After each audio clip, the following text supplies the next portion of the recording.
Good evening, everyone, and welcome to the regular meeting of the City Council and successor agency to the Redevelopment Agency for Tuesday, July 16th, 2019 at 6 p.m. At this time, I'll call the meeting to order and welcome the national anthem that's going to be played and sang by Mariachi Juvenil Herencia Michoacana. Got it. Please stand.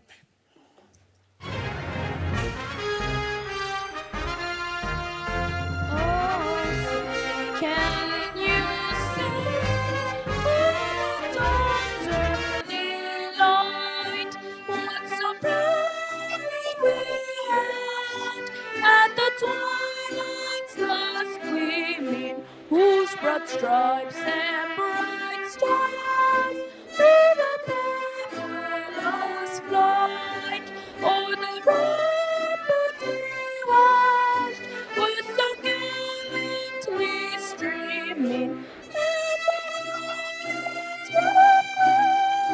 rockets bursting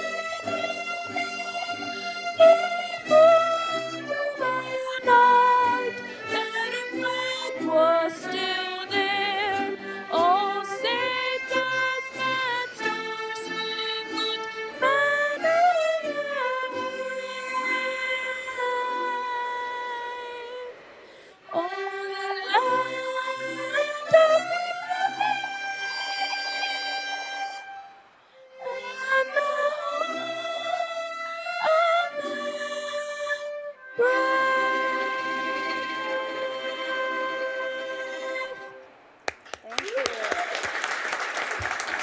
Thank you. Will you go ahead and lead us in the pledge? If everyone could please remain standing as we will continue with the flag salute. Put your right hand over your heart. Ready? Begin. I pledge allegiance to the flag of the United States of America and to the republic for which it stands, one nation, under God, indivisible, with liberty and justice for all. Okay, if you could please stay and join us as we have a moment of solemn expression from Pastor Phil Eiskens from the Lighthouse Church, where our homeless shelter is located. Pastor Phil. Mayor Foley, Lori Ann Harrison, esteemed City Council, I stand here this evening, not just really another member of clergy here in Costa Mesa, but I feel like I'm an integral part of what this city is doing as it strives to meet the needs of every citizen, including those impacted with homelessness. I kind of look at it as a little providential that the Lighthouse in Costa Mesa Church to Nazarene was picked as the temporary bridge shelter, of which it's a sound relationship, and so far so good. A man by the name of Eddie Rickenbacher, he got the Congressional Medal of Honor after World War I, and he said this, I pray to God every night of my life to be given the strength and power to continue my efforts to inspire in others the interest, the obligation, and the responsibilities that we owe to this land for the sake of future generations, so that we can always look back when the candle of life burns low and say, thank God, I have contributed my best to the land that has contributed so much to me. Can we pray? Dear Heavenly Father, we come to you this evening full of joy and apprehension and promise that this great city is moving forward in so many great ways. And Father, we pray that you continue to bless the leadership of this town. Lord, that we can look back and possibly others might say, it's really good what they're doing. So Father, bless the City Council, bless the citizens of this city of Costa Mesa, and bless all that's said and done here in this evening. And we pray these things in the name of Jesus. And everybody said, amen. Thank you, and thank you for all you're doing to help the homeless. And parents, thank you for encouraging your students and your children to learn the arts and play music. Thank you so much. You were wonderful.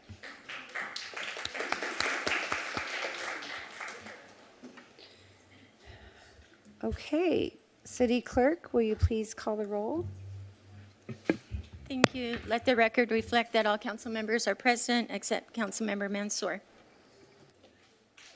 Did he leave? Okay, Ms. Barlow, do you have a report for us? Thank you, Madam Mayor. In closed session, we had many discussions, but no reportable action was taken. We were given direction. Thank you. Okay, presentations. We have one presentation tonight, and this will be from our Historical Preservation Committee with their annual report. And with the report will be our Historical Preservation Committee Chair, Gary Parkins, and Assistant Recreation Supervisor, William Lund. I can't resist. So it's so great to see you in front of us, Mr. Lund, because I've known Mr. Lund since he was in the ROCKS program helping my kids after school. So, and all the kids at Sonora Elementary. Great to see you up here. I think it's great to see you too. Love the progression. Good evening, Mayor and council members. My name is William Lund, and I am the city liaison to the Historical Preservation Committee. Good evening, Madam Mayor, City Council, city staff. My name is Gary Parkin. I am the chair of the Historical Preservation Committee. Together, we are here to provide you with information and program updates for the Historical Preservation Committee for 2019. The mission of our committee is to preserve and promote the historical heritage of the city of Costa Mesa. This is done through various projects, notable residents, which we have 22, placing historical markers throughout the city for businesses, recognizing long-term businesses, 50 years plus, and working with other agencies for historical and cultural designations. For one of our programs is Costa Mesa Notable Residents. The Costa Mesa Notables program identifies Costa Mesa residents who have made a positive contribution to the city. Notables may range from early Costa Mesans, teachers, entertainers, authors, business owners, and sports personalities. Some of the newest additions were Donald Duncan, Les Miller, Sharon Lotze, and Alice Plummer. The full list of notables can be found on the webpage for the Historical Preservation Committee. 50 years plus. These are businesses that have been in our city 50 plus years. 50 years and still in newer projects to us. We've just did 2 of them. Historical Preservation Committee has taken on this work, greater reach, provided recognition for local businesses been in operation for 50 years. You're going to see an episode pretty soon of these 2. Each episode in the series features on-camera introduction by the committee member, an interview with the business owner, and footage of the business during operating hours. The episode will be shown on Costa Mesa TV and city's social media. The first 2 business featured were the Little Pickle on Fairview, it's a sandwich shop, and Newport Harbor Animal Hospital. Upcoming episodes will be Hoover Printer and Growers Ranch. We have prepared a short preview of the video series, which you'll see now. This is 50 years and still, a program where we recognize and highlight Costa Mesa businesses that have been operating for more than 50 years. You just don't get places like this anymore. Hometown feel kind of places. You come in, everybody knows each other. You know you're going to get some good food. We get to learn about our different clients, be part of their family. They do a really good job helping us take care of our dogs. You get a lot of the same people coming back all the time. Oh, yeah. So that was just a short preview. Each one of those businesses has its own episode that you can find on the city's YouTube channel and social media. It's about 4 minutes long for each one, each feature, and we'll have some more businesses coming up this year. One of our other projects is the history of parks and facilities. So this project features the history of how 30 parks and 3 city facilities got their name. Many of Costa Mesa's beautiful parks have been named after notable and historic residents, such as Harper Park, named after Gregory Harper, who founded the town of Harper, Costa Mesa's predecessor, and Pinkley Park, named after Alvin Pinkley, one of Costa Mesa's founding fathers, who served on city council for 23 years and did 3 terms as mayor. Orange County Historical Site Program. If you remember this one, Madam Mayor, this was raining cats and dogs up until about 45 minutes before we started. And we had some of our local, we had John Stevens there, Sandy Jennis, our mayor, and Liz McNabb was there. This year, the committee collaborated with the Costa Mesa Historical Society, the Orange County Historical Commission, and the County Historical Site Program. This program designated and recognized the Diego Sepulveda adobe as the Orange County Site Marker number 56. The new cement pedestal and plaque was on site that day, with history installed next to the adobe, and it was a little wet around there, but we made it through it.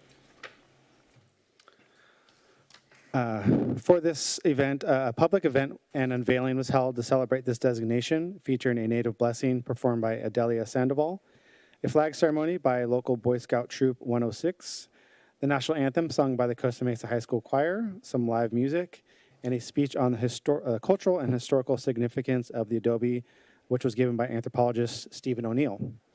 City dignitaries and more than 100 people were in attendance at the event. There's a plaque that was installed in 1966, but it was lost for a short period of time when they refurbished the adobe. During a park restoration, a plaque recognizing the restoration adobe building in 1960 was removed from its location and given to the Historical Preservation Committee. And then prior to that, we had the plaque refurbished, cleaned up, and reinstalled at the adobe. This year, we did that. To help showcase the program's projects and events to the community, the committee is also on Facebook. The 50 years and still videos and highlights from the recent plaque installation at the Diego Sepulveda Adobe were some of the most popular posts this year, creating page likes and shares with other community members. The committee continually uses this as a promotional outlet to generate more interest into the history of our great city. The Facebook page currently has 64 follows and is growing. Up next for the committee this year is the Utility Box Art Program. Currently, the committee collaborates with the Cultural Arts Committee to install historic pictures onto utility boxes throughout Costa Mesa. The next two pictures will be installed at Placentia and Fairview Park, and Fairview and South Coast Drive. The pictures selected by the committees are of the 1939 Scarecrow Festival and Charles Segerstrom at the family farm. The remaining projects and initiatives for this year include 2 additional businesses for the 50 Years and Still program, 6 more notable residents, 6 historical site markers, and the committee's own scarecrow at the annual Scarecrow Festival in October. In closing, you can find information on the committee's webpage or by attending our next meeting, which is held on the second Thursday of each month at City Hall. Thank you very much, Madam Mayor and City Council, and thank the staff, William, for helping us, and Justin Martin for being supportive to our committee and working with us. And we are doing the Scarecrow this year, and I want to put a challenge out to any other committees that would like to challenge us for a Scarecrow. We have some new people on our group. We have 3 new members. We still have 4 existing members and 1 new alternate. So we got some new ideas in our group. So we're all up and running. So thank you for your time. That's great. Thank you so much for your involvement. It's great that you're keeping our history alive and present. And everyone go and like their Facebook page. Okay, well, we have a couple of questions from staff. And I want to also thank Councilmember Reynolds for reinvigorating the Scarecrow Festival with us here in the city. Councilmember Chavez? No, Madam Mayor. Oh, you had pushed. Okay. Mayor Pro Tem Stevens. So thank you. It was a very good presentation, and I love the work. I love the 50-year. I've seen both of those, and those are great. I have an idea. Okay. So over the weekend, I was driving through a neighboring town of where I grew up, Alhambra. And Alhambra, and I'll show this to you later. They have signs when they go into each neighborhood, and the signs say Alhambra Historic Neighborhood. And I was thinking, and it doesn't appear like the signs are very costly, but we may be able to get sponsors for the signs. But I thought it would be really fun to incorporate that in Costa Mesa, so we could say Costa Mesa Historic Neighborhood, and then it would say like the Lower Birds, it might say, and then maybe a couple sentences about the Lower Birds, the Freedom Homes, something like that, to let people know about the tracks where they live. So sure. That's probably my best and last idea of the night. Glad to look into that. Thank you. We'll bring that up at the next committee meeting. Yeah. Again, I have one question. What is the status of our history of Costa Mesa? Because I know the book ended in 2013. Is there a committee working on? We looked into making another book, but we still have old books left, and it just didn't seem like there was enough people interested in doing the book. Okay. Because the last time we gave them to the schools still had a bunch of them, so. Okay. Okay, But well. we I'll- can light that up again if you Okay. like. Great. Well, thank you so much for all your good work. Okay. Oh, Councilman Reynolds, did you have something? Just wanted to thank you for your work. I love the videos as well. This committee's been doing a lot of fun things, and I recall that the Bikeway and Walkability Committee had a scarecrow that made the front page last year. So I am going to volunteer that committee to take up your challenge. Good. Also, I was at a meeting last night where there was some discussion, some fond recollection of the fish fry parade. I'd love it if you guys would consider, what it would take to possibly bring back the fish fry parade. Okay. We'll look into it. Thank you. Okay. Any other questions? That's it. Thank you so much. Thank you so much for Appreciate your time. Okay, now is the time of the meeting for public comments for matters not listed on the agenda. And if you would like to speak to an item not on the agenda, please come to one of the two podiums. Each speaker has 3 minutes. And if you wish to volunteer your name and address so we can respond back to you, you can give a card to Ms. Green. Good evening. My name is Ned McCune, and I have lived in the city since 1976. And I did fill out a card, so you can get that to me. Thank you. In view of the latest reports of aggressive coyote behavior, what is this council's advice to the people living in Costa Mesa? Don't leave your house after dark, or if you do, bring a shotgun. Your management plan is an excuse for the city to do next to nothing about the growing coyote menace. It claims that they are part of the plan claims that they are part of the ecosystem, helping to keep down the population of pests such as rats. I've lived here for decades when the coyote population was minimal, and there was no problem with rabbits, possums, and squirrels. Rats and mice are controlled then, as they are now with baited traps. Coyotes are not needed for pest control. Your plan dismisses trapping coyotes as counterproductive.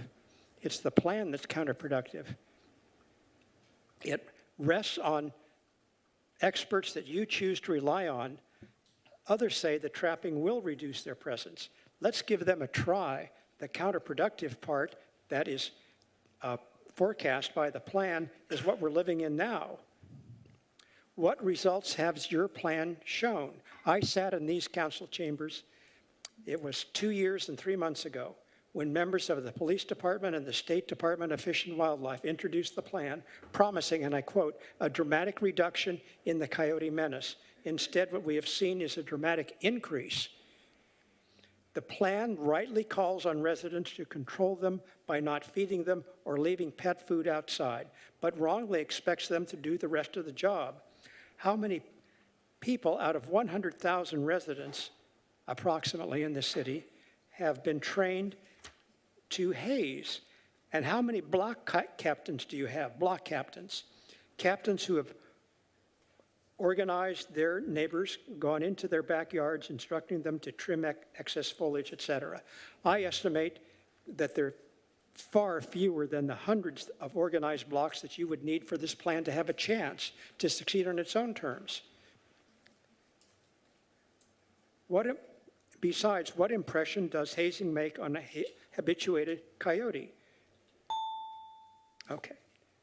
I have 26 seconds. What good does it do to haze a coyote in one direction unless everyone else in the city is driving them in the same direction at the same time? And who would dare try it after learning of their recent threatening behaviors? All these improbabilities and impossibilities make hazing, which is the heart of the plan that you've adopted, unworkable. This is a job for professionals, not for citizen volunteers. Thank you. Thank you. Next speaker. Yeah, I'm out here on the coyote issue again, too. We're really disappointed, and we're really kind of fed up, especially now. There's a lot of things going on where they've progressed to stalking tactics, predatory pursuit, predation tactics. 'Cause maybe some of you saw the clips on the news last night of the incidences in Buena Park, pretty serious, where one went through a doggy door and killed a dog, and another one jumped a fence, and the poor cat was trying to defend itself, and it took off after the cat and killed it. They were pretty graphic, those two ones. I mean, this is kind of timely for us to be here. It is coyote season. Now, I know you said in March you did this, deep dive into what could and should be done, and if you were getting your information from the police department, it's very one-dimensional, I'm sorry to say. Effectively manage coyotes is good, but you know what? You need standards. You can't say you're going to effectively manage coyotes if you don't have a standard to measure that effectiveness. You need to adopt a standard. You need to make a commitment and adopt a standard. Pick something, do something. We're not going away. We're going to stay with this thing until something is done. And I must say, the statement that was made that coyotes belong on the golf course is one of the most absurd things I have ever heard. They don't belong within, yards of people's homes, of human habitat. They don't belong here. They have their own habitat. The other thing, too, is the plan doesn't work. It does nothing to reduce the population. It doesn't unhabituate them. And so they concentrate. So what you have here is not just coyotes roaming around. They're concentrating. They have long lives. They're healthy. You cannot reduce the food source. That's a fantasy to reduce the food source in an urban area like this, because they will eat anything. And of course, their preference is meat, but they will eat anything, and you just can't do it. If there's anybody who says you can't change your plan, they're not telling you the truth. And I can tell you, if someone in the PD tells you that, they may not be telling you the truth. You need a comprehensive plan. You need one that the public outreach part is only part of it.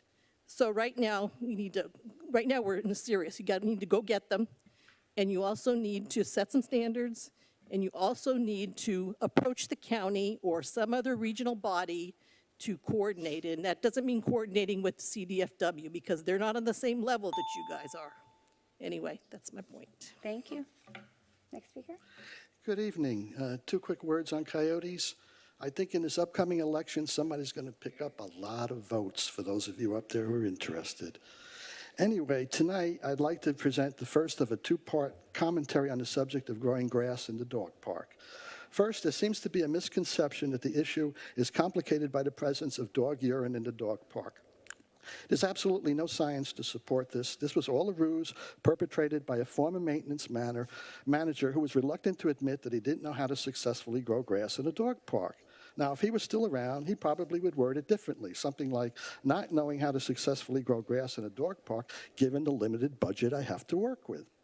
Either way, it served him well, and the council was happy to accept it because in addition to sounding cool, it helped to support their reluctance to spend money in the dog park. Nowadays, given current budgetary constraints, you really don't need to reach out to reasons that have no basis in fact. You got it on the budget right there if you want it, to be honest. I would like to make 4 points here. First, with three dogs and a tiny backyard over many years, I believe I've had more urine on a per square foot basis than any dog park in the country. It's not Marathon 2, which can handle dog urine, but what I inherited years ago. It probably was put in there 30 years ago or more, and it's equal or better in quality than what we have in any of our city parks today. Second, the amount of reclaimed water put out by our dog park irrigation system in just one summer evening is probably more than a year's worth of dog urine. Third, much of the problem has to do with the type of soil we have here in Orange County. It's clay-based with poor drainage and high pH. The latter has to do with the level of mineral salts that accumulate over time. Whether the tap water we use to irrigate our residences or the reclaimed water used in the dog park, both have very high TDS levels, total dissolved solids. Where we catch a huge break is in those years when we have a rainy season. Rainwater is essentially pure H2O, and it serves to leach out the accumulated mineral salts. Notice how the whole city, including your property, greens up after those heavy rains. It's not just the volume of water, it's the leaching process. By the way, the aforementioned maintenance manager agreed with this some years ago. Fourth, I would like to refer you to the Laguna Beach Dog Park, the oldest dog park in our county. From day one up to the present, that dog park appears to have had close to 100% grass coverage, month after month, year after year, for more than 2 decades. If you go online, you could see what they have today. Somehow, someone down there appears to have cracked the code on how to grow grass in a dog park without, I believe, breaking the bank. As a side note, Irvine also has pretty good grass coverage, but in Irvine, they do break the bank. So what are they doing in Laguna Beach that no one else is doing? I don't know, but I was hoping one of you could find out and pass it on to staff. Thank you. Thank you. Next speaker, please.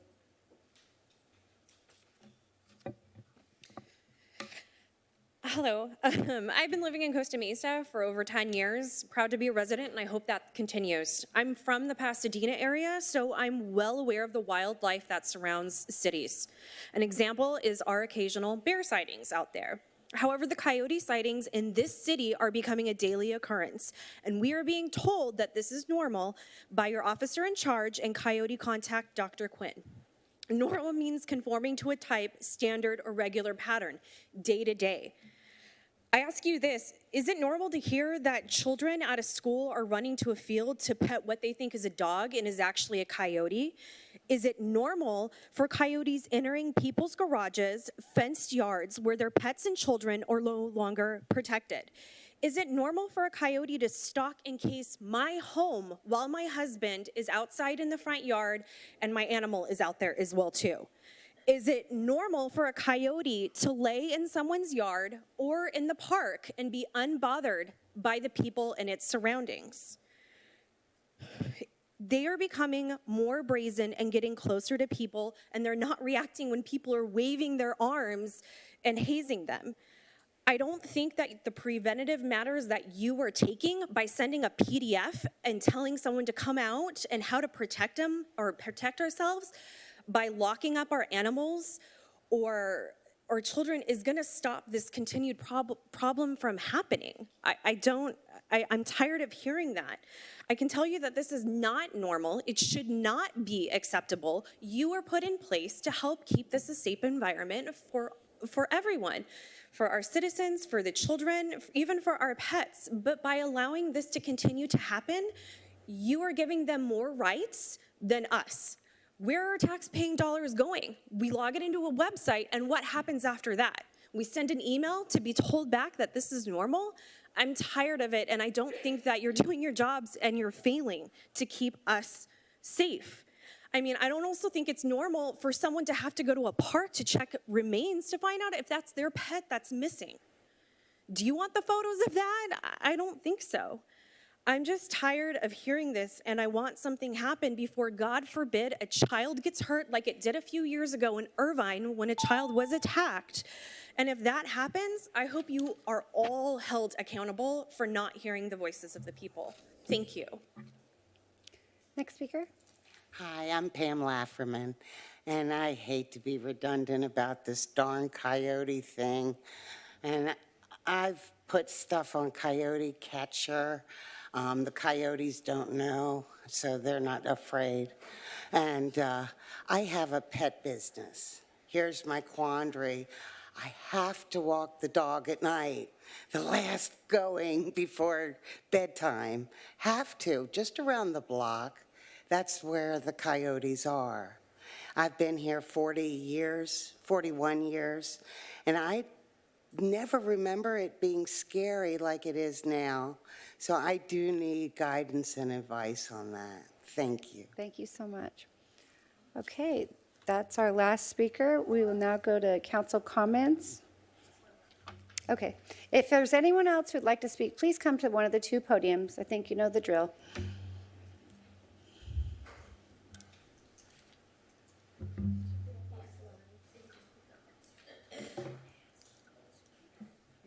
the little clipper.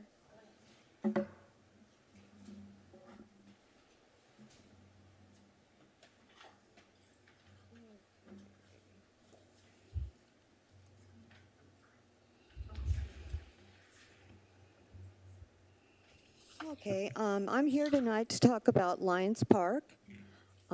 This is a picture of the green fence that's surrounding the playground area. As you know, the library's been built. There's no reason to have this fence there any longer. We need to take the fence down so the public can use the park once again. And I'm sure they're going to have some excuses as to why they need to keep the fence up. I did a tour with the city arborist and Raja, and every one of those trees seemed to have some malady or another, but no testing had been done at all. And I'm hoping to have a private, independent arborist come and do an evaluation. There's another picture of the park. And then I got to say, when I went on the tour, the arborist told me that the grass had been being watered, because I'm sure the trees were affected by lack of irrigation for the years that was fenced off to build the library. He said that, no, the water had never been turned off. Yet look at that. That's not a lawn that's been irrigated. Look at that. It's dry as a bone. And I also, with the time left, I wanted to read a couple of things that I found. The UC research team did not intend the list of the tree species to be a do not plant list. For the shot hole borer, the polyphagus shot hole borer. Yet I find it ironic that the architect, the landscape architect, wants to plant some of the same susceptible trees like the Chinese flame tree and the Mexican sycamore and the coast live oak. By the way, I found out that oak trees are federally protected, so special things have to be done if you're planning on removing one. Also, other factors can cause similar tree decline, so it's important to confirm the presence of the gold-spotted oak borer larvae in trees. Crown thinning and bark staining alone don't always indicate that gold-spotted oak borer has infested a tree. I've got lots and lots of information, and I will be sending it to all of you when I get it together. Thank you. Thank you. Okay. Okay, Ms. Parker will be our last speaker. So last Monday night at the Planning Commission, something very unusual happened. There were several things on the agenda: cell phone towers, sober living. And what I'd like to please get the residents of Costa Mesa involved is you should be paying attention to the Planning Commission. A lot of these things should be taken care of at the Planning Commission level, so please keep attending those meetings. So what happened is some residents from the east side came forward and they were very respectful. They were I was so proud of them. They talked about the impacts of a particular sober living home on their particular neighborhood, where they have 22 guys on one side of the street and 6 on this side of their side of the street, and that is 32 guys in recovery. Now, unfortunately, not to sound like Tina Turner, but one of the planning commissioners brought discrimination into this issue. This wasn't discrimination. The residents were very respectful, and I sound like Tina Turner, but what's race got to do with this? This was a land use issue. The residents were respectful, and I'm kind of appalled. And then 2 of the planning commissioners, Mr. Zeke and Mr. Colbert, actually thanked the gentleman who's probably making $10,000 a week for his service. Now, this is a residence that was turned in actually by myself to Mr. Tucker in 2014. They were operating without a permit. They did not have a business license. I turned them in. I'm kind of appalled that someone would thank them. They should have been shut down in 2014. They've never had proper permits. What I'd like to know is, how are all these homes continuing to operate? No one ever shuts them down. If you were a restaurant out of compliance, you would be shut down. If you were any kind of other business in our city without doing things by the book, you would be shut down.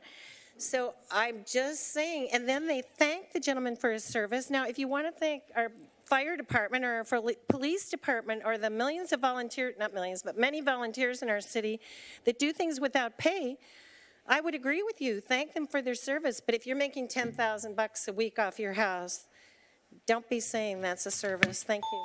Thank you. Okay, we got one more speaker.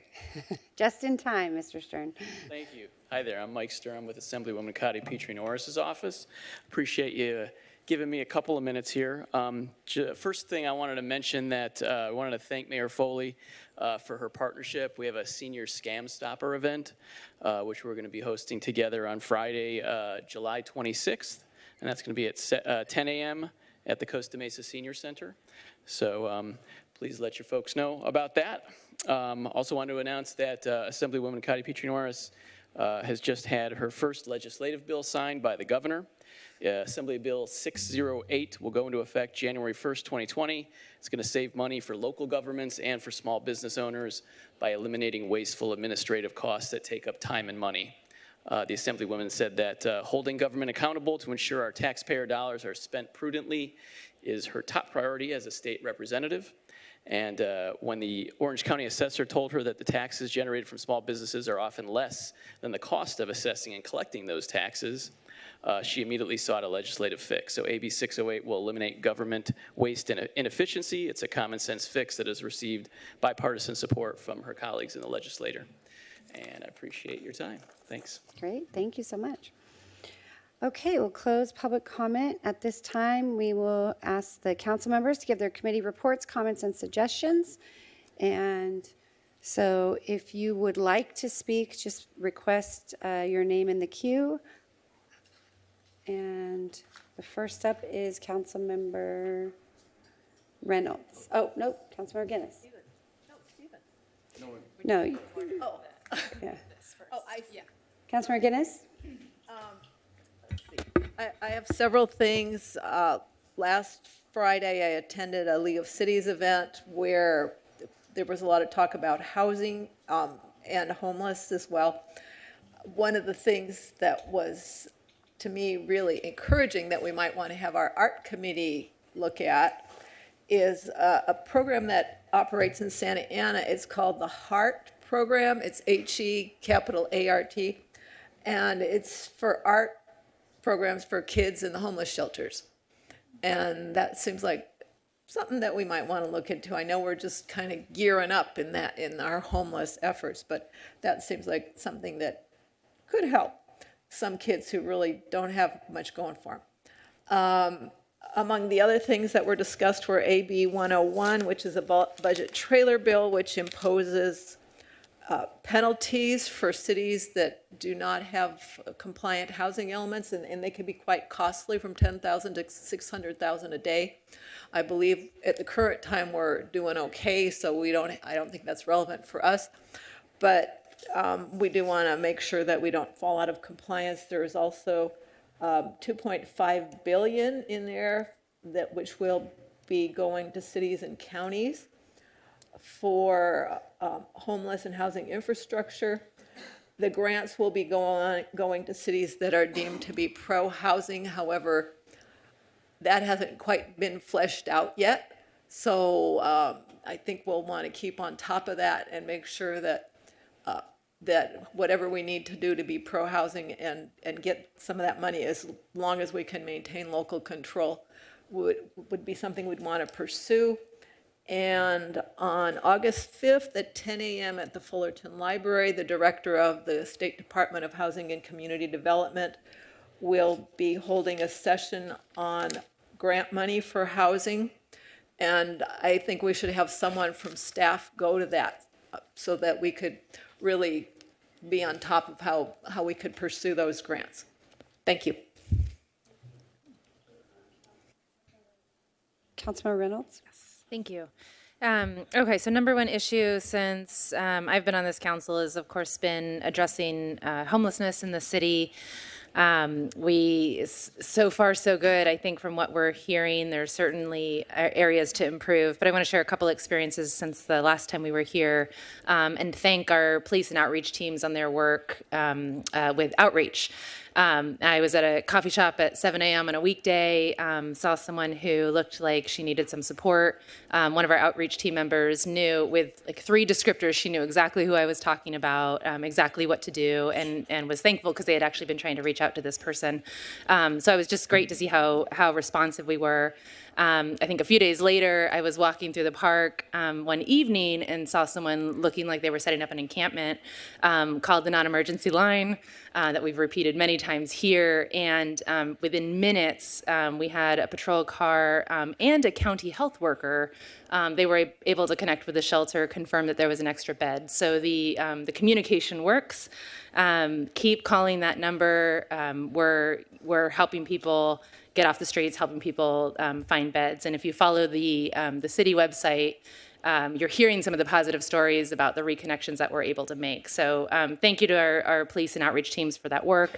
And thank you to everyone in the public who's making those phone calls. It really does help. And I was just very encouraged to see how quickly and seamlessly that process happened. Moving on to the broader conversation about housing, which Councilmember Guinness mentioned as well. I went to an Orange County Business Council meeting on workforce housing. They published a report recently on this kind of grading each city on our existing conditions and progress toward workforce housing. I think we've all talked about that as an issue. It's on our council priorities. And I know Councilmember Marr and I have both asked for, I think in the second half of this year, a study session that's a sort of comprehensive look at housing in the city and what strategies we can have to try to address that in Costa Mesa. So now that we have a new city manager on board, I want to make sure that that's in your queue as well. I've been spending a lot of time also with our Bikeway and Walkability Committee, been learning a lot as part of my fellowship with America Walks Walking College about the value of making our streets safer for pedestrians and cyclists and scooters and skateboard folks, benefits to health, benefits to property values, economic growth, of course, safety. There's a lot of good opportunities. I know this council has set a priority for that. We've got a lot of good language in some of our documents, but I'm learning some strategies that I think can improve us even further, and I'll be sharing that in the months to come. Any residents who are interested in that work, there is a new kind of resident coalition called Costa Mesa Alliance for Better Streets that's starting to meet and kind of educate the community about the benefits of better streets. Their website is CMABS, or Costa Mesa Alliance for Better Streets.org. Yeah, I think it's important too, especially with the budget constraints that we have, to really take every opportunity where we already have ongoing activity, ongoing construction or rehabilitation, to improve our streets for pedestrians and bicyclists. One good example of that is Park Street between 19th and 18th Street, right in front of our brand new library and park. That's a repainting job, and I'd like to look at any opportunities to add bike lanes there. And then finally, Brenda, sorry. I am hosting my second community bike ride this Sunday. We're meeting 2 p.m. at Balearic Park. It's going to be we had a really fun time the first time. We had about 20 people. It's going to be about a 7-mile ride through the parks of Mesa Verde. So I hope you'll join us. Thank you. Thank you. Councilmember Chavez. Hello, everyone, and thank you for coming today on this beautiful summer day. As is getting customary during summer months, I'm going to promote one awesome thing we do in the city, and that is Concerts in the Park this week. If you don't have a chance to go, please go enjoy the free Concerts in the Park on Fairview Park. Every Tuesday of this month. The last one of the month will be a really awesome show with Tijuana Dogs, which we performed at our recent 4th of July celebration. So please, if you have a chance, go out, go to the park, have fun with family and friends. Online of the July 3rd event, it was amazing to see the community come together in celebration of our great country. It's always nice to see people come up for the first of anything, because it's always the first. You know, it's weird how turnout will be. Turnout was amazing. I had a great time in the dunk tank. I had a great time seeing our staff and residents and young children dunk me. It was pretty fun. And hopefully y'all can come next year as well for our second annual one. And on that vein, I want to mention a few things about 4th of July in our country. So last meeting, Mayor Pro Tem Stevens had a quote, and I want to share one as well. And I think it's very fitting for, for recent times. Here's how it goes. Give me your tired, your poor, your huddled masses, yearning to breathe free, the wretched refuse of your teeming shore, send those, the homeless, temptest. Toss to me, I lift my lamp beside the golden door. This is a quote that's on the Statue of Liberty. And I'm reminded as we celebrate 4th of July how many of us, unless we're Native Americans, either immigrated to this country or our parents immigrated to this country. And all of us have made a wonderful life for ourselves here. And as we look forward to the future, and we look forward to our growing as a nation, let's all remember that all of us came here for the same reason, for a better opportunity and a better life. We want to share that small piece in memory of our 4th of July celebration. So that being said, guys, thank you for coming once again, and hope you have a great day. Thank you. Okay, Councilmember Mar. Yes, good evening, everyone. I want to announce that we are still looking for artists for Art Venture. So this is our big annual celebration. I think this is year 4, year 5 we've been doing it. This year it's going to be back at Segerstrom. It's a wonderful 2-day event, and artists from all over Orange County come together. But we still have a couple more days where we're accepting applications. So you can go to artventurecm.com to submit your artist application.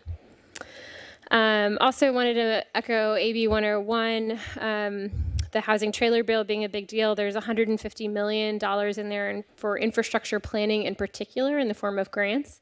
But something to point out is that the state is effectively going to be putting a naughty or nice list together as it relates to cities and how pro-housing they are. And so there's some specific references to things that cities can do to be looking at being quote unquote pro-housing. And so I definitely think we need I don't know what that looks like in terms of working with staff to make sure that from a policy perspective, which is ultimately what we're up here to be doing, we're making sure we're on the pro list so that we're eligible for grants and other things.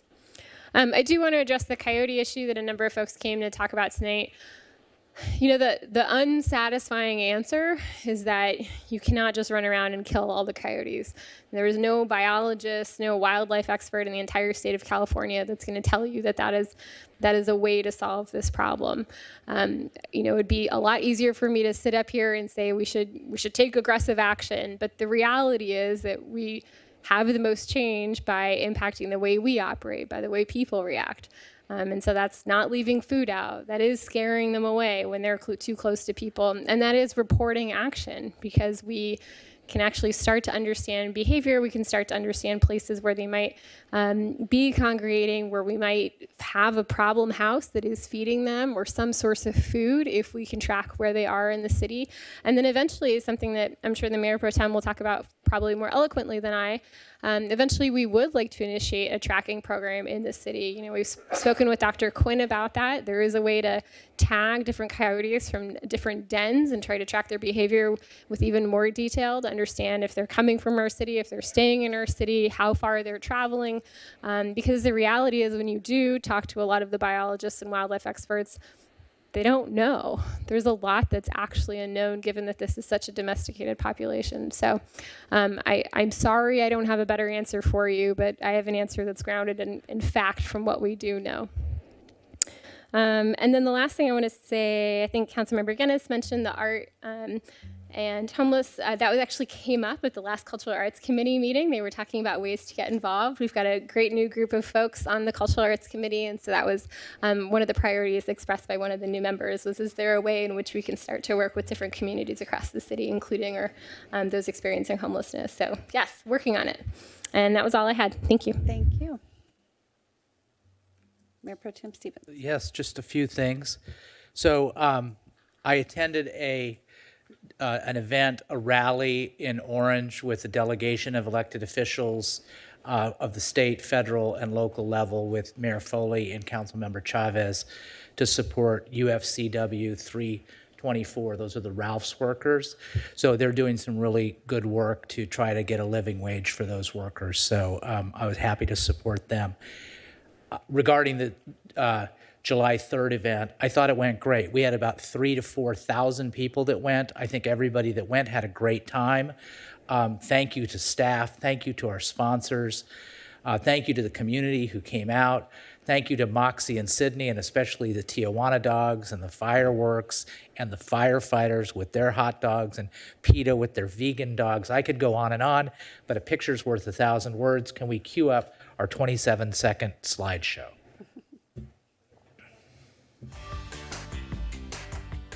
Yep. That's Moxie. There's Harley Ruda. The lionesses. There's Harley. Wait till you see. There's Katrina. I knocked her in on that one. There's PETA. That guy's name is Bill Spivak. He ate 3 large burritos. There's Tijuana Dogs.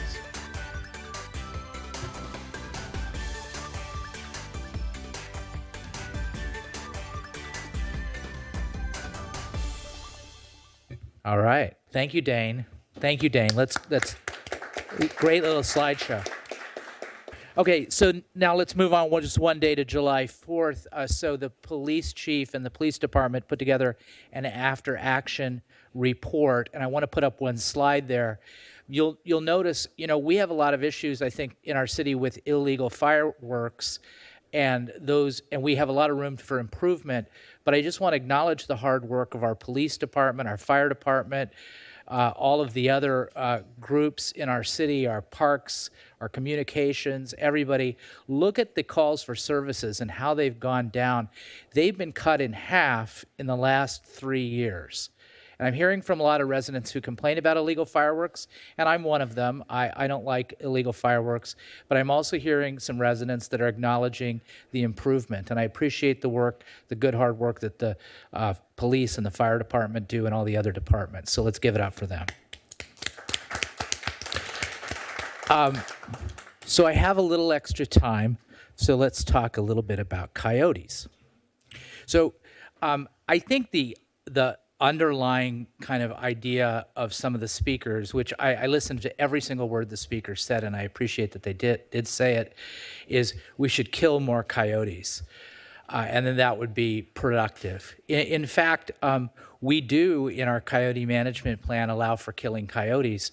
We kill coyotes if they attack a human or if they attack an attended pet.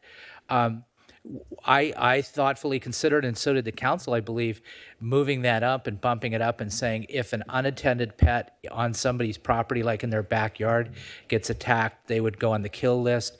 If you trap a coyote and relocate it, you have to kill it. We have killed some coyotes before, but in the main, just going out and killing coyotes indiscriminately to thin the herd, I don't think would work based on the information I have. I think it would be counterproductive. So we'll continue to look at the coyote management plan.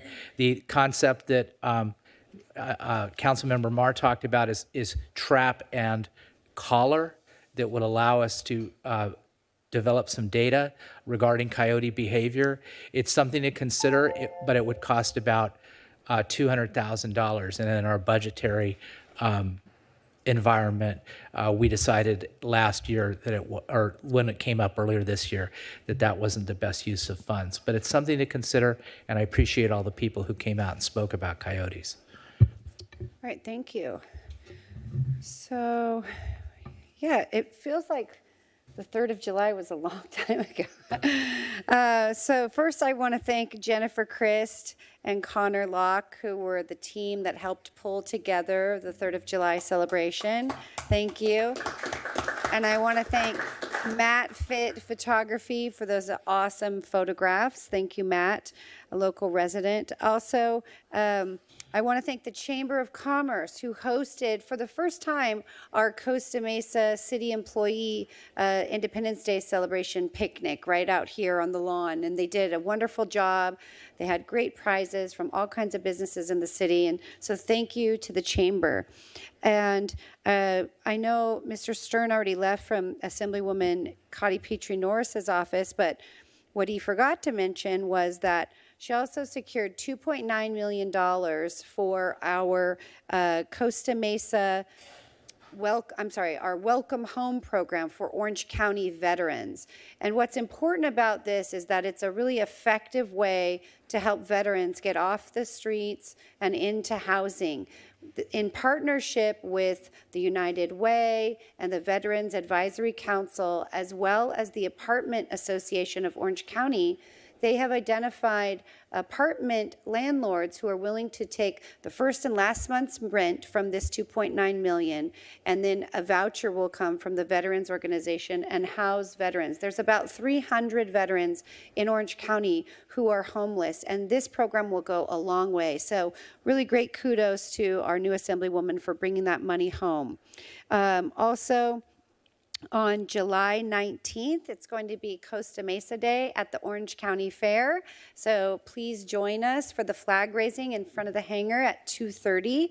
We hope to see you all there.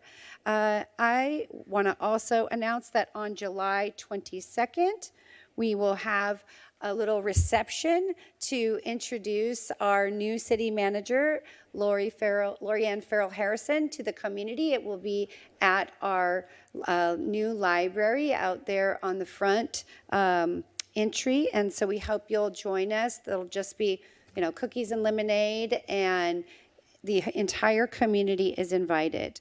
I believe that the chamber's also hosting something so that she can get to know our community.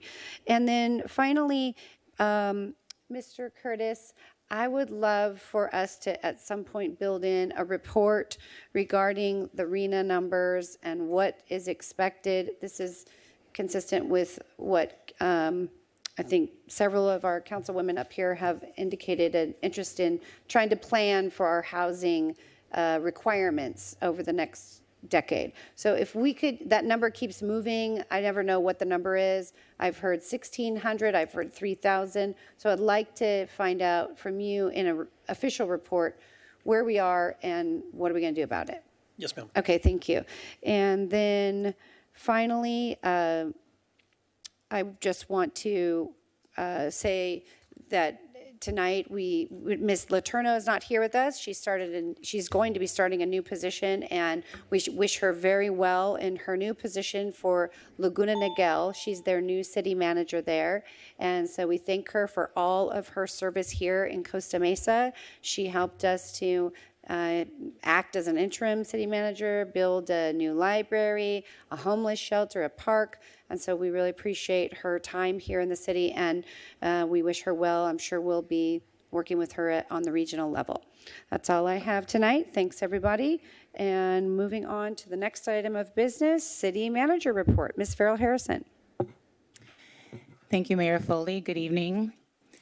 Honorable Council, I wanted to first just thank you, Mayor, for putting together the community reception for me for next week. I'm really looking forward to that. That's Monday, July 22nd, and so I am very eager and excited to meet members of the community that have not yet had a chance to meet me. So please come out and support that event. I'd also like to take a moment to thank our Assistant City Manager, Tammy Letourneau, because she's been instrumental for me the past 3 weeks, getting me up to speed on critical issues, sharing with me a lot of the history of some of our most important initiatives, and so I'm thrilled and I'm excited for her. It's a huge loss for the city in that she's had an enormous amount of impact in our city, but we are so incredibly excited for her and thankful for her service, and so I just wanted to say that publicly, just how excited we are for Tammy and how thankful I am for how helpful she's been to me personally. And so good luck to Tammy in her new role as city manager. And then this evening, what we have for you by way of a report is a recap of our 4th of July after action report. As you know, every year we provide an after-action report for the council and for the community to give you feedback on the number of fireworks in the city, illegal fireworks citations, calls for service, and all of the things that are really important to all of you, our residents and our businesses. So we went into this operational period for 2019 for this 4th of July holiday with 3 goals in mind, and I'm going to turn over to the chief, both chiefs, in just a minute here, but we went in with a number of different goals for this holiday. First, we had the goal of making sure that we could manage, our routine and emergency calls for service. We wanted to make sure that we were proactive early on in doing community outreach and education about illegal fireworks and making sure that the community understands what to do if they are confronted with illegal fireworks, and then just making sure that we were able to handle our calls for service doing our outreach very well, and planning for the future, making sure that our customer service overall in every single area as it relates to animals in distress and anything else that might come up, that we had a good proactive plan. And so that will now turn over to both Chief Sharpnick and Division Chief Jason Pyle. But as Mayor Pro Tem Stevens said, our calls for service are down by 50%. It's the third consecutive year of a reduction in calls for service, and so we're very pleased with the results. And with that, I want to turn over to Chief Sharpnick. Chief, thank you. Good evening, Madam Mayor, members of the council. As was stated, our approach was similar to last year. Our goals overarching were to effectively handle routine emergency calls for service, as well as to provide highly visible and proactive law enforcement efforts. We did compile a after-action report last year, and we have for the last several years. We review those after-action reports prior to going into the new holiday to determine a course of action. And so this year, we felt we were successful last year. We wanted to build upon that and to add some of the resident suggestions and whatnot. And so this year, we began our period. We started working closely with the fire department, disseminating hand flyers, reaching out to the community to provide effective warnings for illegal fireworks to deter some of that activity in hopes that it would reduce our calls for service and impacts in the community to residents and pets alike. We kicked off our operations initially in June with our SIU unit, which is our Special Investigations. It's a plainclothes undercover unit. During the 4-month period that they were out working some of the sales and possession cases, they effected 14 arrests and confiscated upwards of 4,500 pounds of illegal fireworks. In comparison to last year, during that their preliminary operations, they seized approximately 1,300 pounds, so it was quite a bit more, and reaching obviously more towards our goal of getting these dangerous elements off the street. Our staffing for the police department was normal up to July 2nd, 3rd, and 4th. During that period, we started up staffing with use of minimal overtime. And then on the 4th of July, we used a buyback on the 312 period, or the 312 shift, to enhance our calls for our officers handling calls for service and designate officers who solely responded to the firework calls. In our operations period from June 30th to July 5th, our communications center received 491 fireworks calls for service, which was down from 565 in 2018. 415 of the 491 calls that were dispatched through what we call general broadcast to the area police units, and even those calls were down from 466 in 2018. Officers ultimately responded to 76 calls, firework calls for service, which was also down from 99 calls in 2018. Altogether, the fireworks, as indicated in the report that you showed, altogether these calls for service were down by 13%. On the 4th of July itself, officers, again, maintaining the proactive approach, issued 38 fireworks citations, 7 citations for other law violations, affected 2 arrests, and seized another 150 pounds of illegal fireworks. The total enforcement in the period increased by 9% over 2018, with a highlight of note, I should say. 20% of the enforcement actions were taken in the areas that we designated as hotspots. And so, as you know, annually we tabulate all the calls for service and the complaints, and we prepare a list of the 20 locations that we want to effectively focus our staffing and our patrols. In conclusion, while the holiday was a very busy period for all city staff, the city's multifaceted approach mitigated risks and helped deter a major incident and injuries due to illegal fireworks. Therefore, our opinion is that the 2019 4th of July period was a successful holiday period. Thank you. Thank you. Good evening, Madam Mayor, distinguished council. On behalf of Chief Stefano, I'll be presenting the report this evening. He'll be back tomorrow to greet you. Hope you all had a wonderful 4th of July. And to echo what Chief Sharpneck said, we too, the fire department, consider the 4th of July to be very successful. We met all the goals that were established. And as you can see in the report before you, we did have a decrease in calls to service and a decrease across the board in incidents. A couple key metrics that I'd like to focus on tonight to talk to you about, as well as a quick recap, is the beginning of the 4th of July project begins back in April with our community risk reduction, who starts working with the water department to get the flyers all set up, to work with the booth operators and the actual legal firework providers. So 4th of July isn't just a 1 month or a 1 week. That we, the city, take it very seriously with both the police and fire, that it's about a 5-month process in preparation. We'll spend the next month with the police department getting those hot zones reset up, and then we'll be back to the races in about 6 months from now to make sure that we have another successful 4th of July for 2020. So this is not something that only happens once a year, 1 day a year. We take it very seriously, and we appreciate your support in the community in doing it. A couple key metrics that happened during the 4th of July period and the period itself of the 4th of July. We started out with a bang. Earthquake. So you all received some of the texts and emails.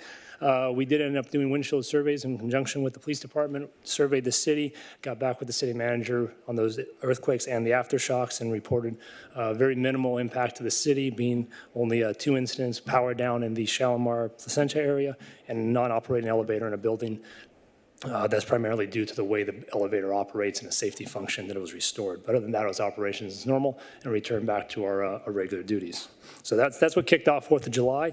But looking at some of the other metrics, calls for service, 178 calls for service during that period, which is a 4% decrease from last year, which again is successful. And again, a reminder on all those calls for service, when we look at the different time periods, when we hit a weekend next year, anticipate seeing an uptake. That does not mean that we weren't successful.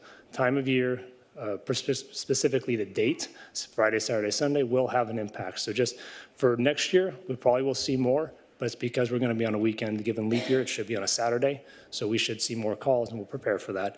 But we use these metrics as barometers, but we also have to take into effect what day it happened. So we had 3 fireworks-related calls on 4th of July, 2 dumpster fires and a small grass fire. That's not the Fairview Park, and I'll talk about that in a minute. That was just a median fire. One of the things our community risk reduction did was prior to it, we had 32 firework booths that we had operator meetings, distributed over 19,000 flyers at the firework booths. 22,000 plus flyers went out with the cooperation of the water department, and almost 7,000 door hangers in the 20 hotspots were done through a variety of distribution means with volunteers. Councilmember Reynolds was with us one of the days, appreciate that. And then our police explorers and community and volunteers were all there to distribute those. That's a key metric in looking at how impact we have on the community, and it was very successful. We had 9 block parties that were submitted and 9 block parties that were approved with the help of staff, both in public services and traffic. So I appreciate their cooperation and assistance. Our firework complaint line. As a metric that you may be interested in, on 4th of July itself, we had 9 distinct calls. So when we look at the community and how we were functioning, we had 133 total complaints in 30 days, 20 complaints between July 1st and July 7th, and 4th of July itself only had 9 distinct callers calling to complain about fireworks. So one of the barometers we'll be looking to next year is to try to encourage the community to use the complaint line more and the 911 call, lines less. So we'll be working with the police department to see how we can message that to get better data and get more of our community to work to the established hotline that we can have better barometers and metrics with than clogging up our 911 lines for a call for a complaint on a fireworks. There was a brush fire in Fairview Park. I got a couple calls on that and some information, so I'll report on that for you tonight. Technically, it is outside of our reporting period. It was Monday, July 8th at approximately 12:34 in the morning. Our units went en route at 12:36 and arrived just moments later. We cleared at 1:26 in the morning. It's going to be a very generic report for you. It took about a little over an hour to subdue the fire. I think some of you have seen the YouTube video, though it looks very impressive. I'll be honest with you. The burn scar is about 140 by 40 feet, and if you saw the video of someone walking up and hitting it with a shovel, there was not much thermal BTU production. It was a very minor fire. It was burning shrub grass in the watershed area. and it never threatened any life, property, or structures. The cause of the incident is under investigation for the cause and origin, which we'll have that report completed for you by the end of this week. That concludes my report this evening. I'm available for any questions, and I thank you for your support. Thank you so much. Thank you very much. Ms. Farrah Harrelson, do you have anything else? Okay. A report from the city attorney. Ms. Barlow? Yes, thank you. I am very pleased to report, and this will be news to most of you because it only came in while we were in closed session. The court today issued a minute order granting judgment to the city of Costa Mesa in the one remaining claim in the Yellowstone litigation. That was an equitable claim. So judgment will be entered in the entire case within the next 7 days. So we're very, very pleased at that ultimate victory. Thank you. That's great news. Let Ms. Keller know that we appreciate her team's efforts. Okay, now we will move to the consent calendar. All items on the consent calendar are considered to be routine and will be acted upon in one motion. There'll be no separate discussion of these items unless members of the city council, staff, or the public request specific items to be discussed and are removed from the consent calendar for discussion. Does the council request any items be pulled? Okay, Madam Clerk, do we have any items requested from the public? Yes, the public request, item number 7, the school crossing guard services. Okay. Council? You have a motion for the balance? Okay. Motion, Move the balance. okay. Councilmember Guinness seconded. Call for the question. The motion carries 7-0.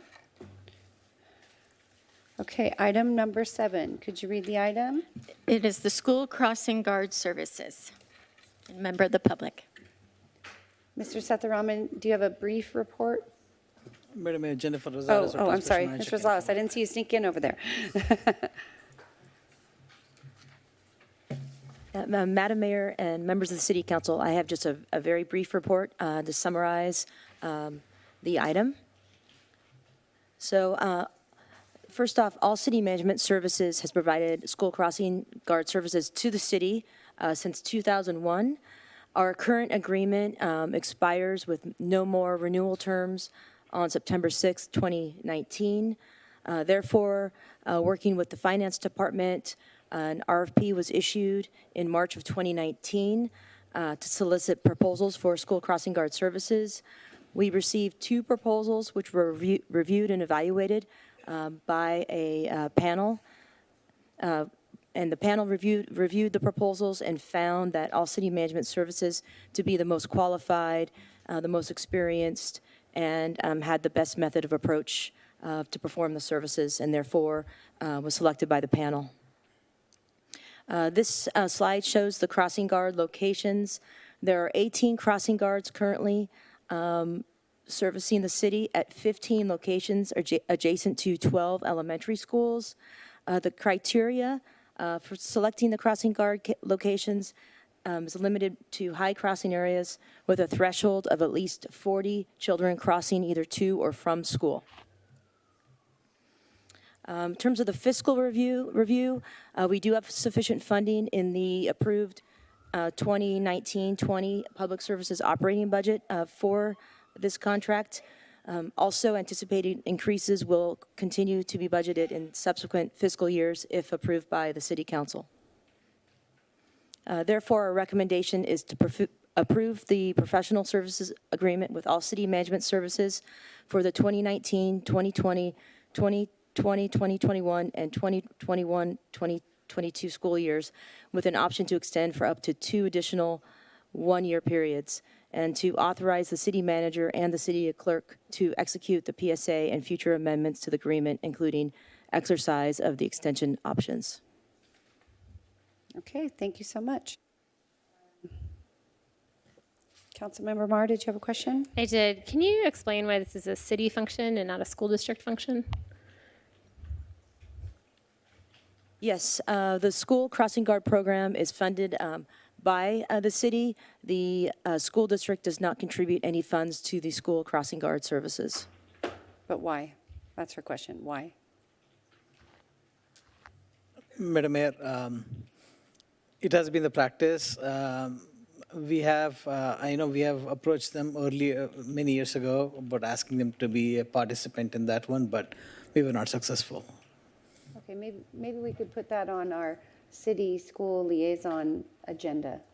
That would be helpful. Also, a quick question on handwritten 17. It says each year participating schools will be asked to evaluate contractors' performance, blah, blah, blah. They submit a report before July 1st of that year. Have we received that report for this year? We have not received that report, but I can request that and share that with you. Okay. I don't think that's going to influence how I vote, but I certainly think it would be helpful to understand if the schools are having any specific issues broadly as it relates to crossing guards. After I was elected, I made a point of trying to meet with all the principals of schools in my district, and I don't actually have any crossing guards at schools in my district. And so thank you for the time that you spent verifying that we didn't have a case for it based on our own criteria. But I still think it would be helpful to make sure that the services we are providing for those schools are living up to expectations. Thank you. Thank you. Okay, there are no other council member requests, but I had a question.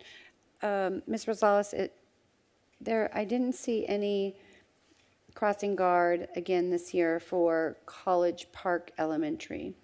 And I know that there has been, and maybe you two already talked about this, but I know that there has been requests often by the College Park neighborhood and principal for crossing guard there, because what happens is that parents start to drop kids off in the middle of the street because the street gets backed up, and then the kids are literally walking, getting out of the car in the middle of the street, then walking. Then there's also a lot of kids that commute walking from all of the neighborhood, all the way from Wilson, all the way up to the school. So is there a reason why College Park does not have a crossing guard? Madam Mayor, if I can answer that question. College Park used to have a crossing guard many years ago. I would say maybe in about 8-9 years ago, when we went through a tough period recession, we had to look at the crossing guard program, and we eliminated, I think, 4 crossing guards at that time, and that happens to be one of them. And as Ms. Rosales mentioned, the criteria that was used was this the 40 children crossing at that location. The issue that you mentioned about parents dropping off, that's not something the crossing guards even can address, because that happens at random locations for that particular school. And you're right, we have witnessed that too. And PD has tried to crack down on it also. And the reasons are many. It's that the parking lot for that school is very limited, and the access is difficult for that particular school. So we have to look at other solutions, but that's something that we will continue to look into. Now, with respect to adding a crossing guard, we can evaluate, but just want to let you know that by adding a crossing guard, we have to increase the budget for the services too. So that's something that we have to keep in mind. Or get a partner. Yes. So I would like us to look at that College Park, because it seems, of course, I haven't seen the data, but I would find it unusual that there aren't 40 students crossing there. So maybe we can take a second look at that. That'd be great. We can. Okay, I'm going to open this item up for public comment. Oh, okay, sorry, I had already gone through the council comments. I have a question regarding the crossing guard for Mariners in Newport Heights Elementary School, where they're right on the border with Newport Beach. Does Newport split the cost on that, or does the school crossing guard function exclusively on the Costa Mesa side of the street? How does that work? Madam Mayor, Councilmember Gaines, it's the latter. It's the crossing guard services mostly Costa Mesa residents. For example, the Mariners Elementary, it's right on Irvine Boulevard, and the kids are crossing from the Costa Mesa side towards the school. And I believe it's the same situation with Newport Heights also. So for example, for Mariners, they'll take the kids across Irvine, but they're not going to take the kids across Mariners. I mean, Mariners, whatever, street, avenue, whatever that is, drive. That's exactly right. Okay, thank you.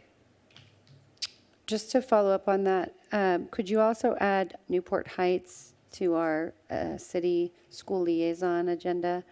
And then I think that's a good point, Councilmember Guinness, because I actually doubt that most of the kids that go to Newport Heights are coming from Costa Mesa, because it's really surrounded by Newport. It's not Costa Mesa, really. So let's look at that again, and maybe we can get another partner so we can add some more crossing guards. Okay.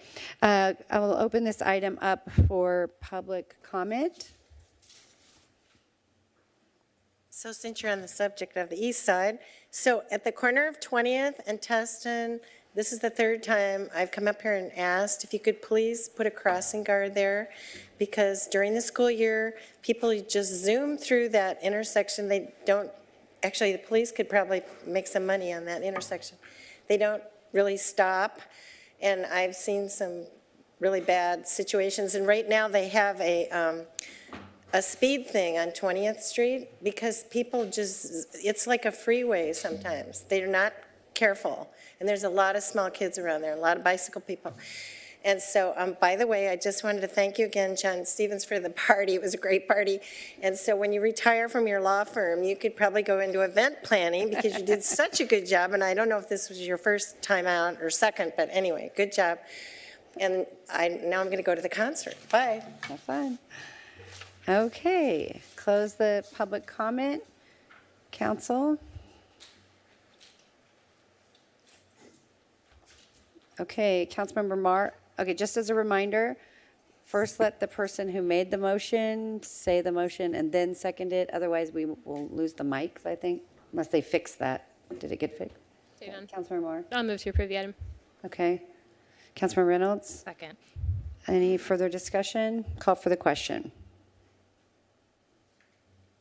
The motion carries 7-0. Okay, we'll move to Public hearing. public hearing item number 1. Thank you. This is extension of an urgency ordinance number 18-08. It's a public hearing and introduction and adoption of the urgency ordinance entitled, Ordinance number 19-14, extension of ordinance number 18-08, an interim urgency measure of the City Council of the City of Costa Mesa, California, prohibiting the operation of clean needle and syringe exchange projects in all zoning districts in the city for a period of 12 months. Thank you. Thank you. Mr. Curtis? Yes. Good evening, Madam Mayor, members of the City Council. What I have before you this evening is a request to extend the urgency ordinance 1808 to continue the prohibition of needle exchange programs in all zoning districts in the city for a period of 12 months. As a quick background, on August 6th of last year, the California Department of Public Health authorized the Orange County Needle Exchange Program to operate in Costa Mesa. The Orange County Needle Exchange Program was authorized to operate Wednesdays and Saturdays on 17th Street west of Whittier Avenue. I got skipped ahead here. You know what? I have the wrong presentation up. Do you know where it is, Brenda?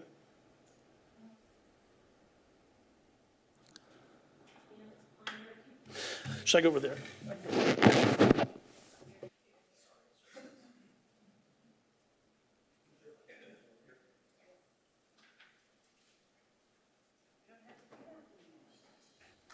Everybody gets their own station.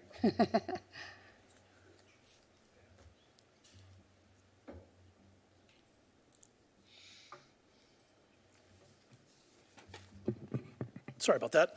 On August 7th, the very next day, the City Council adopted Urgency Ordinance 1807, which was an interim urgency ordinance that prohibited the operation of clean needle and syringe exchange programs in all zoning districts of the city. In so doing, the city determined that in order to protect the public health, safety, and welfare, there was a need to study the issues related to needle and syringe exchange programs in order to properly craft specific regulations governing their operation, location, and those services that they provide. I'm not clicking my buttons. On September 4th, the City Council extended the moratorium through August 5th of this year through the adoption of Urgency Ordinance Number 18-08. Before the City Council this evening is a recommendation to extend the urgency ordinance. The proposed extension is intended to preserve the status quo and prohibit all needle exchange programs within the city to the extent allowable under state law. The Development Services Department is in the process of studying issues related to the regulation of permissible locations, operation, and services for needle exchange programs. This would allow the city to craft regulations that are uniformly applied to any and all needle exchange programs rather than seeking to impose conditions on an ad hoc basis through the conditional use permit process. Staff has preliminarily determined that due to the pervasiveness of addiction recovery facilities throughout the city of Costa Mesa, that the provision of easily obtainable syringes and hypodermic needles is not appropriate within Costa Mesa, as it would put the recovery of hundreds of recovering addicts at risk. Therefore, staff has initiated a code amendment which would prohibit the establishment and operation of a needle exchange program within any zoning district of the city. Due to the timing necessary to process this code amendment, staff recommends an extension of the urgency ordinance to allow the internal review process for needle exchange programs to be completed, thereby preserving the status quo and allowing the current moratorium to remain in place until the proposed code amendment would become effective. Staff therefore recommends that the City Council issue the report of the City Council, which is included as Attachment 1, and introduce and adopt Urgency Ordinance 19-14 to extend Urgency Ordinance 1808, prohibiting the establishment and operation of hypodermic needle and syringe exchanges within all zoning districts of the City of Costa Mesa for the protection of the public health, safety, and welfare pursuant to Government Code Section 65858 for a period of 12 months. That will conclude my prepared remarks. I'm happy to answer any questions you might have. Thank you. I don't see any questions in the queue. Does anyone have any questions? If not, we'll open this item up for public comment. Seeing no one, close the public comment. Council. Councilmember Mar. Move to approve the item. Councilmember Chavez. Second. Any further discussion? No requests in the queue. Call for the question. The motion carries 7-0. All right, thank you. We have no old business or new business items tonight, and we have a section for announcements. Are there any announcements that are planned? I think that's where Mr. Bora was going to put the Costa Mesa Minute. Maybe that'll come in the next meeting.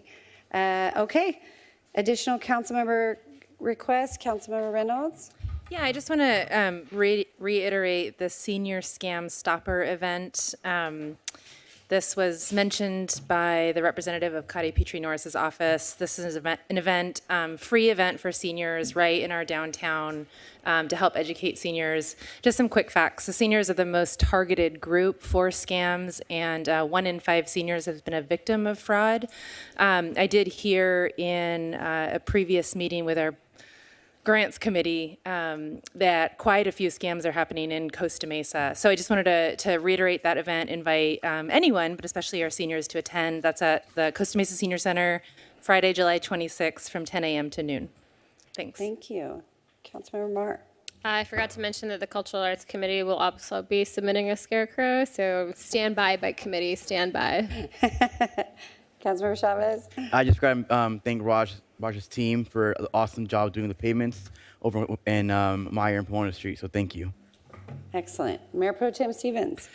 I just wanted to say, I think maybe one last time, how much I appreciate the work that Tammy Letourneau has done, especially for a long time, ever since I've been working with her, but especially over the last 7 months, where she's dug in and worked hard under very difficult circumstances and accomplished a great deal. And I think that the legacy of the work that she's done for the last 7 months is going to benefit the community for many years in decades to come. So thank you, Tammy. Good luck in Laguna Niguel. You can run, but you can't hide. We're going to find you in Laguna Niguel, and have a good experience there. They're lucky to have you. Thank you. And I just have two final comments. I want to remind everyone to check out the My Costa Mesa app, because that is a great resource for reporting a pothole or a concern about graffiti or any kind of code enforcement issue that you have concern about in your neighborhood, a tree that's dying, anything like that. Please go on to My Costa Mesa app. It's also a good resource. Lots of events and things that the city is doing are listed on that app. And then I wanted to do a little shout out to our constituent services team and Evis Torres, who helped to put together a Mesa Verde community meeting this last week that I attended with some of our police officers. We had Officer Everett was there, and the team was really helpful to the neighbors that were there that were concerned about some things that had been going on in the parks and about some encampments that had formed behind the peacemakers. And the police officers were really helpful.